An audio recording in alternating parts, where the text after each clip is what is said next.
bigla kang pahanapan ng tatabihan dahil may dadaan.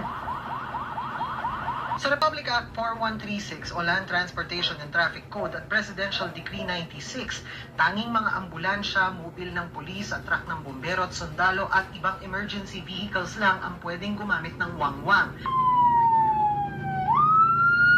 Pero wag ka, madalas may dumara ang mga dewangwang pero hindi naman ambulansya, mobil o truck ng bombero.